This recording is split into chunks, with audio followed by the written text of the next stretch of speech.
take God seriously enough. I remember hearing a speaker say that, and I think that there's something to that. Anyways, it's that time of year again. We put up the lights, we put up the tree, we begin our shopping experience. You know how it works, right? The challenge of going out and finding the gift for that impossible person who either has it already, or if they don't have it, are probably just going to go out and buy it for themselves anyways, right? The challenge, our first world problems at Christmas time. Remember when Christmas and birthday, I remember when Christmas and birthday were this one-time event where you got this big thing, this big gift during the year. But our culture has changed so much in the you deserve a break today culture that we live in today. Every day is a holiday, and if you want it, you just go out and get it. And I think the challenge many times for parents now is because we're so busy giving our kids the newest and biggest thing that when Christmas comes along, we go, I don't know how we're going to top what we do in the normal everyday stuff. I think Christmas was simpler once upon a time, but of course I'm saying that probably begins to date me. We come again to Christmas, and we enter the season this first Sunday of Advent. We come again to the Christmas story and seeking to set Christ in Christmas.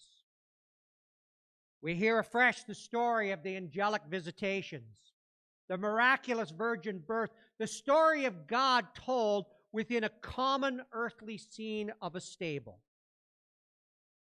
It's a season that holds out to us the promise of hope, a promise to take us past the pains and losses of our days. As we hear afresh the words from the Gospels, and they shall call his name Emmanuel, which means God with us. Sometimes as Christmas comes, we sometimes as Christians find that we maybe rail a little bit against the consumerism and the secularism that is part of the season, right? Keep Christ in Christmas, and Jesus is the reason for the season. And yet, I think we would have to acknowledge that even outside of church circles or religious circles, we come to Christmas with at least a sense of hopefulness. That maybe, just maybe, there is a place and there is a time when we can experience joy. And so we come into this season with anticipation, with Advent, a special season of faith, hope, and love. Even if sometimes, for some people, it's kept at arm's length from where that faith, hope, and love is truly found. As Christians, we believe, or at least we ought to believe, that this hope is tied to Jesus Christ. But that's within these walls on a Sunday morning. We go out into our world and we look at Christmas. And perhaps we're left with wondering, can I have a spirit of Christmas or a spirit of the holidays without specifically tying this notion to the story of a baby in a manger, which Christians believe to be the incarnation of God, God in flesh dwelling among us? Can I have the spirit of Christmas without the story of Christmas and Christ? For many people, this is a time of year that we speak about faith. Faith, just have faith, and you will find what you're looking for. And for many people, the concept of faith is more of a special feeling. And it's almost more that we have faith in faith, faith in the notion of faith, rather than understand that faith needs to be tied to something. I'm sure you've heard this line before. It doesn't really matter what you believe as long as you are sincere. I'm sure you've heard that line before. And at face value, I mean, it sounds like an agreeable statement. It sounds like a nice, agreeable statement. It doesn't really matter what you believe as long as you are sincere. But the question we are continually confronted with is whether truth is subject to belief. Is truth merely whatever we believe, Or is truth something that exists regardless of my beliefs? Is there such thing as ultimate truth? Is it possible to believe something sincerely, but also be sincerely wrong? Let me ask you this morning, why are you here? Why are you here? Do you believe in God? I mean, that probably should be fairly self-evident if you've come to a church this morning. Some cases, though, we believe more in a sense of the tradition that we've grown up in than we do an actual relationship with God himself. I ask you this morning, why do you believe in God? Not do you believe in God, but why do you believe in God? Why do you believe in Jesus Christ? And why do you believe in the Christmas story?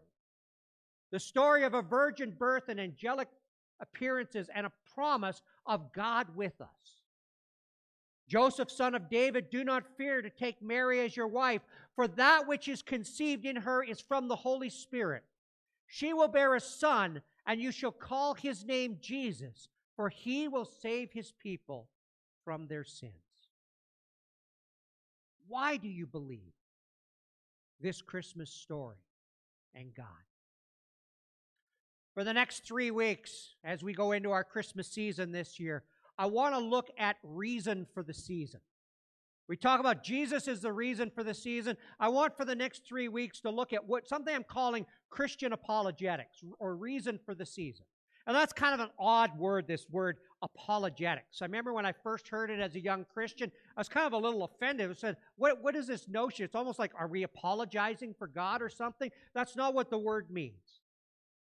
Rather, apologetics comes from a Greek word, and I will butcher the pronunciation, apologia, something like that. I don't know. My Greek work in college, I always had trouble with pronouncing words. But the word itself was where we get the word apologetics from. Apologia, it means the defense or the reason of something. It's not apologizing for something. We talk about apologetics or Christian apologetics. It's talking about the reason for something or the defense of something. The Apostle Paul says in Philippians chapter 1, he says, knowing that I am put here, and he was talking about how he was put in prison, I am put here for the defense of the gospel, or the apologia of the gospel. Or a verse many of you might be familiar with from 1 Peter chapter 3. But in your hearts, honor Christ the Lord as holy. Always be prepared to make an apologia, to make a defense or an answer to anyone who asks you the reason for the hope that is in you. But do it with gentleness and respect. I've met many Christians that do it, but they don't do it with gentleness and respect. They obey one part of God, what God says in the verse, but not the other. I think you've heard me say before, sometimes you can be so wrong in the way that you are right. Why do I believe in the God of Christmas? Why do I believe in the Christian God? Is it just part of the tradition that I grew up with, or something more? And I believe this is not just important to our understanding why we believe. It's not just important so we can explain it to others, but it's also part of bolstering our own faith. Because we as Christians, there are times, we have to be honest, we experience doubts, especially with the wide variety of options that are put before us and that are called faith. Book I received many years ago called The Myth of Certainty, the Reflective Christian and the Risk of Commitment. The author asked this: are you, even after years of being a Christian, ever struck by the unlikelihood of the whole thing? Does 1 minute it seem perfectly natural and unquestionable that God exists and cares for the world, and the next moment uncommonly naive? And the rest of his book was about strengthening faith, the reflective Christian, and the risk of commitment.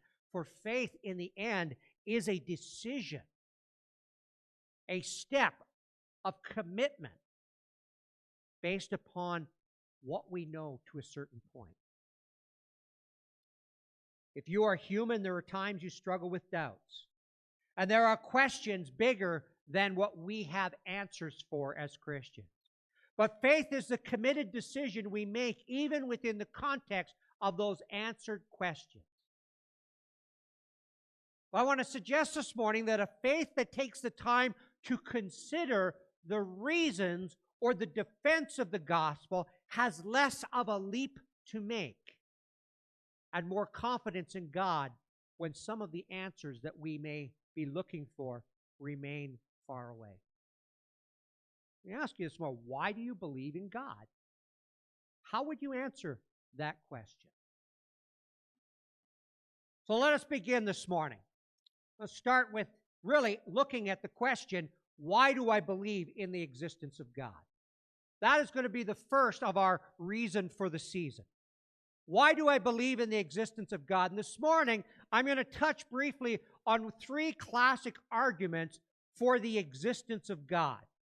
Now, they're not my arguments. I'm just not smart enough for that. They're classic arguments. They've been around for a long, long time, and I'm quoting various people. I'll just get that out of the way to begin with. I won't tell you necessarily where the quotes have come from. They're blended into the message this morning. But they're part of 3 classic arguments for why I believe in the existence of God. Now, to begin with, the Bible never sets out to prove the existence of God. If you go to the Bible to look at the Bible as, let me read the Bible to understand why God exists, the Bible never sets out to prove the existence of God. Rather, it simply starts out, in the beginning, God created the heavens and the earth. The Bible does not set out to prove the existence of God. The Bible reveals what God is like. The Bible reveals the heart, mind, and will of God. And next Sunday, we're going to look at the question, why I believe the Bible. But to start with, we have to understand the Bible never sets out to prove the existence of God. Simply, God is. In the beginning, God created the heavens and the earth. And there's a lot that's communicated in those words. First off, there was a beginning. There was a beginning. God existed prior to the beginning. God exists outside of his creation. In the beginning, God, and what did God do? God created the heavens and the earth. God created the universe and the world and everything that is in it. Romans carries on with this thought again, not proving the existence of God, but revealing something about God. For it says in Romans chapter 1, for what can be known about God is plain to them because God has shown it to them. For his invisible attributes, namely his eternal power and divine nature, have been clearly perceived ever since the creation of the world in the things that he has made. In other words, when we look at creation, it reveals something about who God is. Gospel of John begins similar to the book of Genesis, in the beginning. It says, in the beginning was the Word, and the Word was with God, and the Word was God. He was in the beginning with God. All things were made through him, and without him was not anything made that was made. We're later told the identity of the Word when it says the Word was made flesh and made his dwelling among us. The Bible further equates Jesus Christ with God. That the Lord Jesus is not part of creation, rather he is divine and equated with the Creator of God. Who is Jesus? We're going to look at that 2 weeks from now. But the Bible describes God. It describes God, but it doesn't set out to prove God. Rather, God simply gives his name. He says, I am. I am. Which means the self-existent one who is independent of creation. So I want to look briefly at 3 classical arguments for the existence of God. And again, I'm making them very brief due to the time that we have. If you're interested in more information on it, please come talk to me, and I'd be happy to point you to some sources for it. First argument to look at why to believe in the existence of God is an argument that's been called the cosmological argument. Now, I just use that as a big word because pastors like to make it look like they've studied and they know something, right? And kind of go, oh, here's a word nobody knows what it means. It has to do with cosmos. Basically, what this is, this argument, it's called the cause and effect argument. The first argument for the existence of God, the cause and effect argument. We understand that the universe is not infinite. To be infinite is to be immeasurable and inexhaustible, without beginning and end. We look at God and we say, God is immeasurable, God is inexhaustible, God is without anything missing. But the universe we live in is infinite. We see this at the very beginning. We look at time. Time is something that is finite. Time is used up, and you add to time. The moment that we are in now will be followed by the next moment, followed by the next moment, and some of you are going to wonder how many moments the pastor's going to use on this sermon. And then you'll go for lunch. Time is measurable. One moment continues to follow another. Time is not infinite in that there's nothing more that can be added to it. We continue to add to time. But when we look backwards, we remove moments. And we keep going backwards. And when we measure time backwards, time must have a beginning. Time must have a beginning.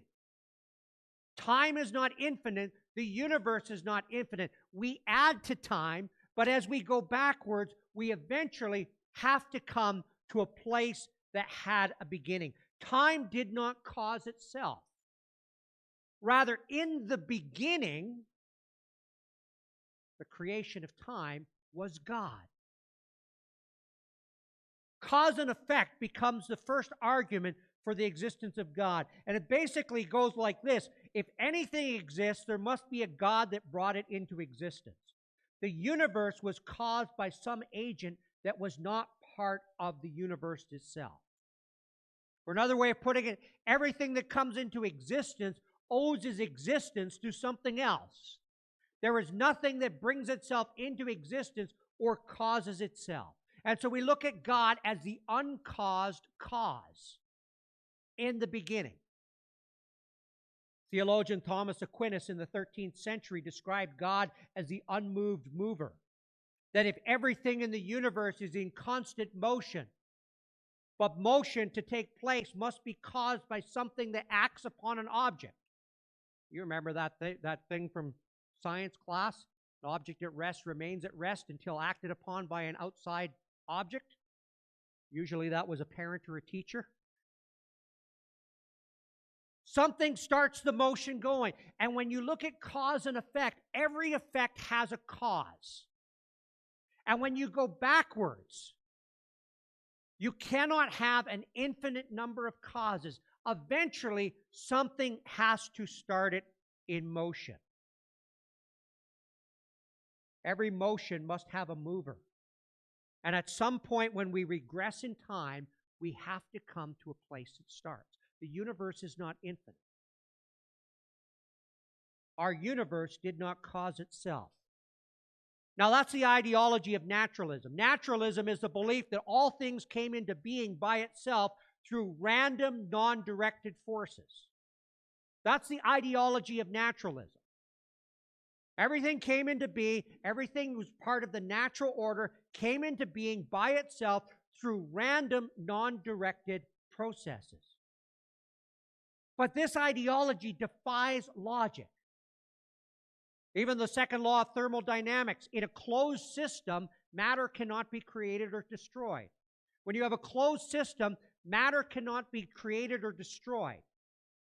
Rather, instead, matter deteriorates in its complexity unless it is acted upon by an outside energy. If you sit there long enough, you're not going to become more complex. Rather, if you sit there long enough, you're going to turn to dust.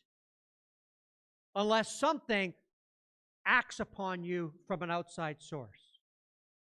Interesting, we read these words in the book of Colossians chapter 1 as it speaks about the Lord Jesus Christ. For by him all things were created in heaven and on earth, visible and invisible, whether thrones or dominions or rulers or authorities. All things were created through him and for him. He is before all things, and in him all things hold together. The Bible says that it is Christ that holds it all together. Cause and effect. Go backwards far enough, you have to have an initial cause. You have to have an initial mover. And so the argument for the existence of God is outside of the closed system of our universe. There was an uncaused cause. There was an unmoved mover. And we believe this to be God. Now, cause and effect doesn't tell us what God is like. Cause and effect doesn't prove to us the Christian God. Rather, cause and effect tells us that there was something more. It points us past naturalism into a reasonable faith in something more. That's the first argument for the existence of God. The second argument, called the teleological argument or the design argument, has some similarities to it. Why do I believe in the existence of God? When I look at design in the world around me, where there is design, there must be purpose and a will behind that design. Probably the most famous argument with this is called the watchmaker argument. It was made famous in 1802 by William Paley. And this was to envision this. I know most of you all have watches now that are all digitized and that. But a long time ago, they had cogs and springs and stuff like that inside of them. Remember, did some of you ever have those wind-up watches? Yeah, I broke a lot of those. This is how it goes. Reading a quote here. Imagine that you are walking through the woods and you find a watch lying on the ground. What would your first thought be? That random factors over time just happen to form a watch and then cough it up from the ground?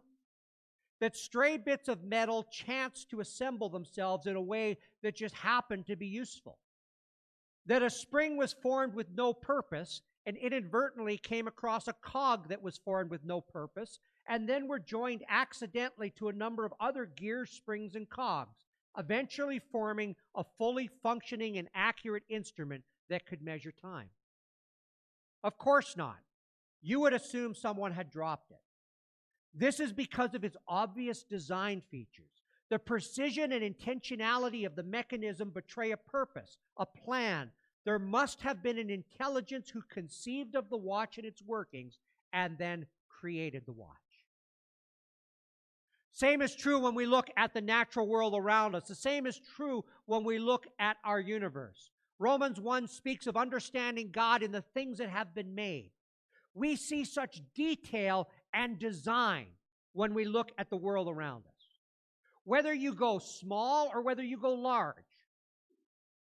You remember those old science classes where you had to label what a cell was? I mean, you got lots and lots of cells in your body. We got cells everywhere. Cells and organisms, cells that reproduce. Within this cell membrane, there's mitochondria, DNA, RNA, ribosomes, and all kinds of other stuff, all with a specific purpose. And within this microscopic thing called a cell, they have specific purposes that were you to remove part of it, it would no longer work anymore. There is such intricacy and design in our world. The complexity of the organisms that are part of our planet and our universe. The precise parameters for our planet to support life. The tilt, the axis tilt of our planet. The distance that Earth is from the sun. If it was closer, it would burn up. It would be too hot to support life. If it was further away, it would be too cold to support life. In fact, all of the discussions, regardless of what your beliefs are related to all the climate change stuff, we're looking at what happens. The big question is what happens if we actually increase the temperature of our planet by a couple of degrees? What happens? And there's all the concern that is related to that. There are such precise parameters for our planet to support life. The gravitational interaction of the Earth with the moon. If the moon was closer, if the moon was further away. And the moon affects all the tides that go on. The amount of gravity that we have on our planet. Why do we accidentally have just enough gravity? And we're not like in the moon or some other place. Is this all chance? Is this all accident? Is this all the result of random, non-directed activity? Or is there a designer that makes this precision?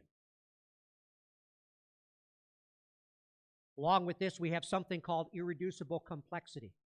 And that's the argument that if you go backwards in an organism to a certain point, if you make an organism more and more simple in its construction, there comes a point that it will not function, that it will not exist. And this is one of the big arguments against macroevolution, the idea that one kind will become eventually another kind. Rather, look at your human body. What system would you take out of your human body and it still be able to be viable for life? You take the circulatory system out? Would you take the nervous system out?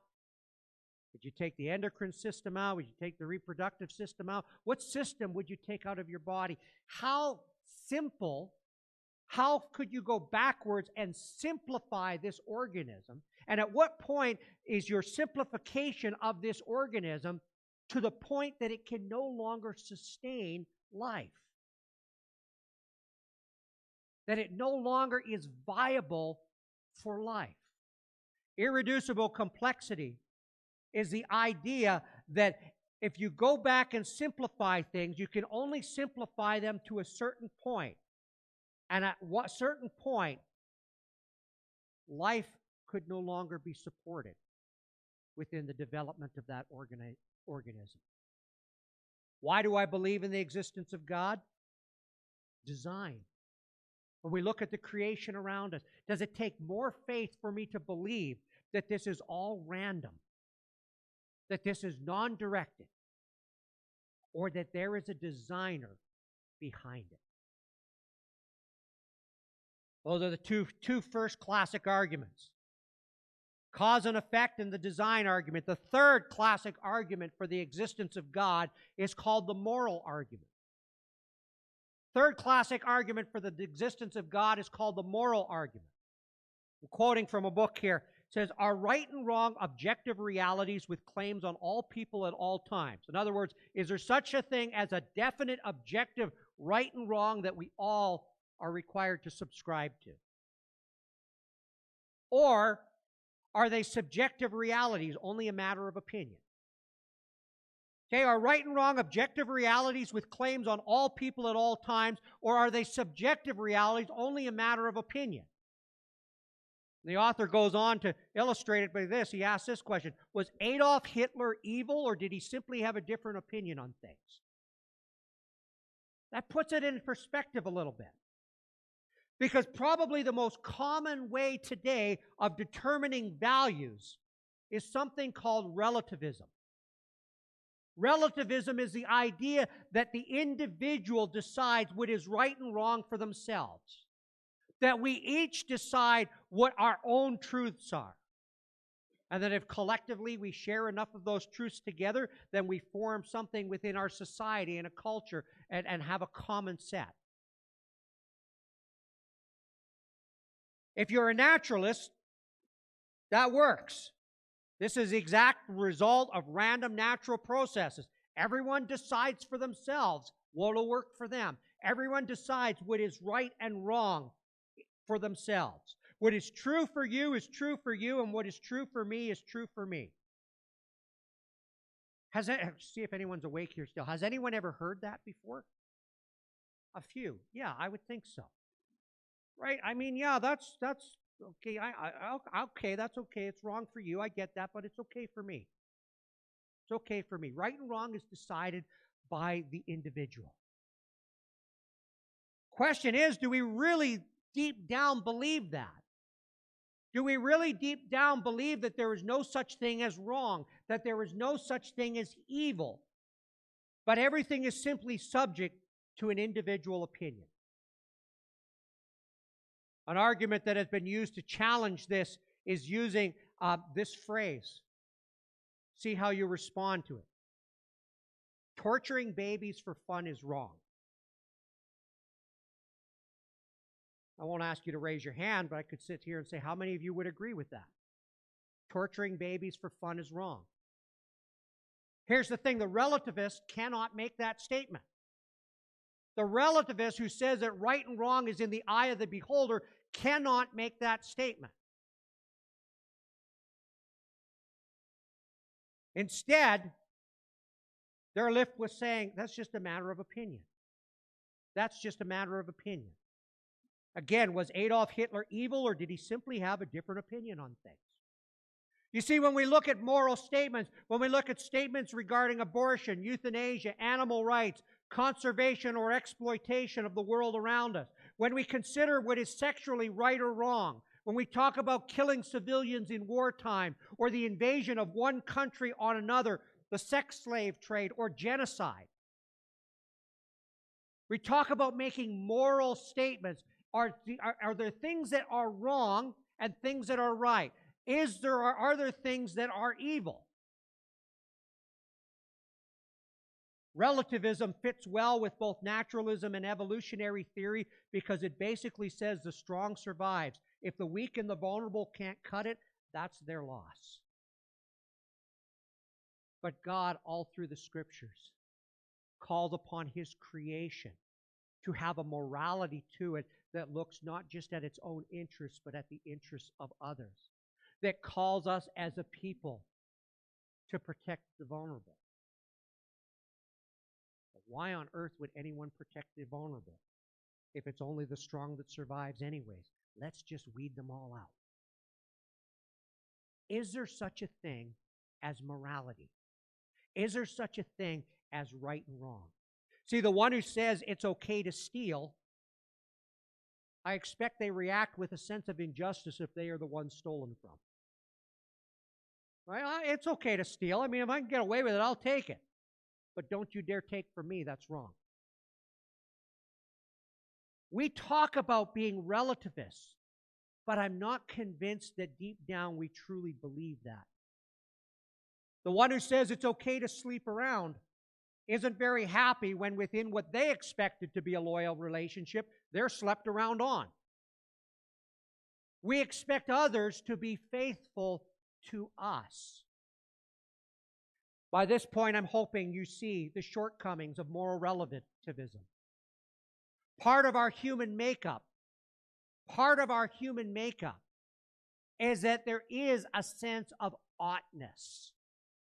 There is a sense of oughtness, that this is what ought to be. There's a moral code that transcends time, that transcends culture and transcends place. Some things are right and some things are wrong. Now, because of something the Bible calls the fall, there is a distortion in this. We're not all in agreement on all the details on every issue, but there is still a great deal of commonality. Even take the abortion debate.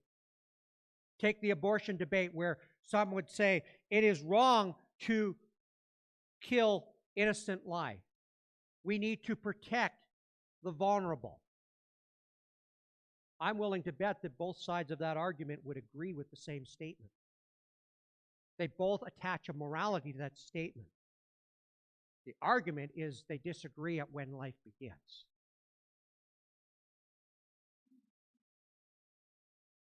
Do we believe that we ought to protect the vulnerable? Deep down in most people, I think that there is something about that we would agree with.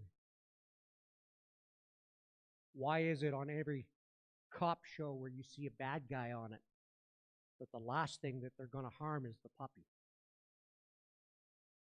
There is something within us where there is an oughtness. This is what ought to be.